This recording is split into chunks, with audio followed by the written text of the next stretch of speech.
অনেকেই চিকেন খায় না, মাটন খায় না, বাট এগ খায় মানে এগিটেরিয়ান যাকে বলে। তো তার মধ্যে আমি একদমই নই। আমি সবকিছুই খাই। কিন্তু বাড়িতে আজকে কেউ ছিল না যে মাছ, মাংস বা কিছু এনে দিবে। কিন্তু বাড়িতে ডিম ছিল। তার সঙ্গে বাসমতি চালও ছিল না। বাট আমার প্রচন্ড বিরিয়ানি খেতে ইচ্ছে করেছিল। তো মা এটা বানিয়ে দিল। আর মায়ের হাতের এই এগ বিরিয়ানি জাস্ট দুর্দান্ত খেতে হয়। তো আমি মাকে বলেছি আজকের রেসিপিটা তোমাদের সাথেও শেয়ার করব। তো দেখতে থাকো। আগের থেকে আমি জল গরম বসিয়ে দিয়েছি। এলাচ, সাজিরে, তেজপাতা, 4-5টা গোলমরিচ, একটা দারচিনি আর 2-4টা লবঙ্গ জলে দিয়ে দিলাম। জলটা ফুটে এসছে। তোমরা চাইলে বাসমতি চাল দিয়েও করতে পারো, কিন্তু আমি ঘরে থাকা নর্মাল চাল দিয়েই করছি। আধা ঘন্টা মতন ভিজিয়ে রেখেছিলাম চালটা। এবার চালটা দিয়ে দিব। জন্য ভালো মতন ঝরঝরা করার জন্য লেবুর রস দিয়ে দিলাম। তোমরা চাইলে ভিনিগারও দিতে পারো। লবণ দিয়ে দিলাম।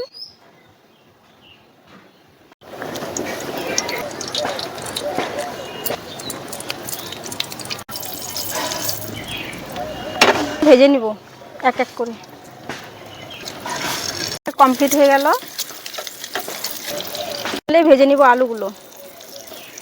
আলুগুলো সেদ্ধ করে নিয়েছিলাম, ওগুলো সব তুলে নিব। এবার ওই তেলে দিয়ে দিব গোটা মশলাগুলো।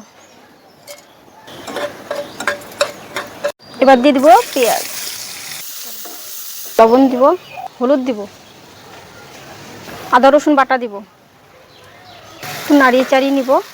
দিয়ে দিব টমেটো পেস্ট, কাশ্মীরি লঙ্কার গুঁড়ো, এবার দিব ধনে গুঁড়ো, এবার দিব জিরে গুঁড়ো, এবার দিব টক দই, এবার দিব লাল লঙ্কা গুঁড়ো,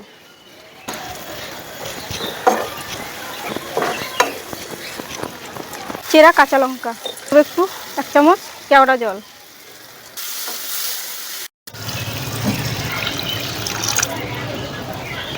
আলু দিয়ে দিব, ডিমও দিয়ে দিব। ফুটিয়ে নিলেই হবে। এদিকে আমার ভাতটাও প্রায় কমপ্লিট। ঝোলটা বের করে রাখলাম, এটা পরে আমার কাজে লাগবে।